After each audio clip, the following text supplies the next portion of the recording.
and thanks for tuning in to the Black Hat Bushcraft channel. Today I wanted to take just a few minutes to talk about Fatwood, or fat lighter as some people call it. It's one of the most valuable resources in the woods to help you establish fire. So when you're out scouting for fatwood or fat lighter, it's really helpful if you know exactly what to look for. And once you get good at spotting it, you'll start to spot it everywhere if you have it in your area. And just walking around here today, I found that there's a lot of different examples of fatwood and different forms that you'll find it in. So I thought I'd shoot this quick video of opportunity just to give you a better idea of exactly what to look for if you're not used to spotting it. Maybe it'll make it just a little bit easier to find on your next trip in the woods. So stick with me and let's take a look at a few examples. The first example that I find a lot in my area is where a pine tree has broken off and the roots are still down in the ground. You can obviously tell this is pine by the bark, which is still intact, but a lot of times when you find these little stumps like this, if you just come in here and kick it, what you'll find right in the center is a big chunk of fatwood. And the deeper you kick down in there, sometimes the more you'll start to find that stuff. This isn't a great example, but there's definitely a little bit of fatwood mixed in there. And I can tell that just below the ground down in here that there's a lot of it. Now, of course, I'd have to work to get that out. I think that I've got a little bit right here, and in this piece too, I can tell that this is very dense. So we'll hang on to this and process it a little bit. This is one of my favorite ways to find fatwood right here, because when you find this, you literally have enough fatwood to last for an extended period of time. If I processed all that I have right here, I'd have more fatwood in this camp than I probably would ever use on all of my camping trips here, for fire starting at least.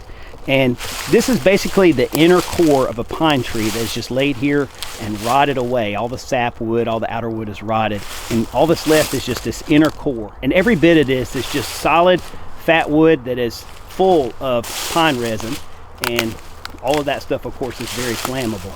I nicknamed these the whale skeletons because it kind of reminds me of like a fossilized spine of like a whale skeleton. And once you get good at spotting these things, you'll start to see them everywhere. They kind of stick out, and once you find that, again, you don't have to look any further. You'll have enough fatwood to last you many trips, many outings. And yet, one more example of a tree that is just rotted away, leaving behind these little fatwood nodules. You can see sometimes moss will start to grow on these things, so they kind of stick out. I mean, that is just hard as a rock right there. Some good stuff. So I just stomped on this piece and broke it off, and you can see just how rich that resin is down in that wood. It's just totally saturated with it. Fatwood is very hard. It's hard to break it off, honestly. There we go. So you can see, I can even smell that where I just broke it off. I can already smell the pine, the turpentine in that. Definitely some good quality fatwood there. So this is another great thing to look for fatwood. You can tell this is definitely pine based on the bark here. And obviously this tree is dead and rotted away, but yet this is still standing, which tells you there's some significant strength in the core of this wood. Obviously that's going to be fatwood. So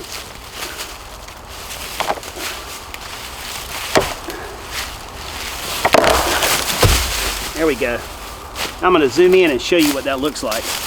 All right, so this is the base of that tree that I just broke off, and you can tell that that stuff right there has got some rich resin in it. And down in the ground here is some really good stuff. It's got that nice deep orange color to it. But all of this right here, this whole core of this tree that's probably 15, 20 feet long, it's solid, and you can get fatwood for days out of this stuff right here. So I'm gonna take a little bit of that back to my camp too. I'm just gonna saw this chunk off here at the base, and we'll split it up at camp.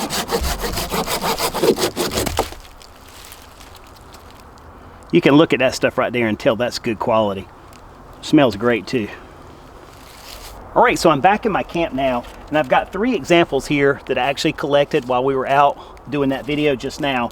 And this was the piece that I broke that was real close down to the ground, sticking up out of a stump.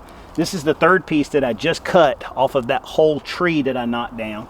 And this was a good example of what I called the whale skeleton, or the whale vertebrae. You can see how there's little nodules there. Just, it kind of has a look of vertebrae for some reason to me. So I thought I'd cut into each one of these just so you can see what it looks like.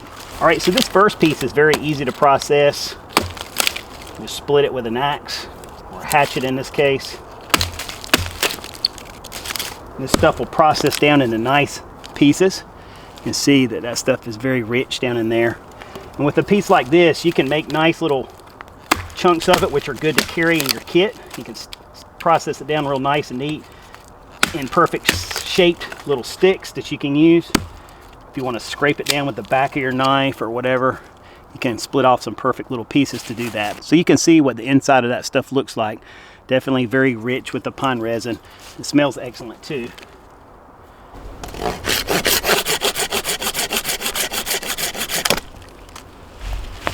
Maybe hard to tell on camera, but that's some very dense stuff right here. All right, let's try to split into this thing. It's probably going to be tough because these things are so hard. There we go. And I did save the best for last, because when you split into those nodules, those things are rich with that resin. These things are awesome right here. This is one of nature's greatest gifts where it comes to fire making, because whether it's wet, it doesn't matter, it will still burn. All you have to do is just process it down, and you're gonna have some of the best fire starting resource that you can get, man-made or nature-made, either one. Just hard to beat that stuff right there. All right, so I hope that was helpful in giving a few different visuals of what to look for when you're trying to find fat wood out in the forest. It comes in several different forms, as you could see, and hopefully taking a look at each one will give you a better idea of how to spot it if you're not already experienced at finding this stuff. Again, it's one of the best fire starting resources that you can find, be it man-made or natural. And the nice thing about this is if you know how to find it, you can find tons of it, and it's free. It's just out here. You can take advantage of it, and it's out here when you need it. That's the most important thing. If you don't have it in your kit, nature will provide it if you know how to find it. So I hope this is helpful. I appreciate your time and your interest. I look forward to talking to you with the next video again very soon. And until that one, take care and God bless.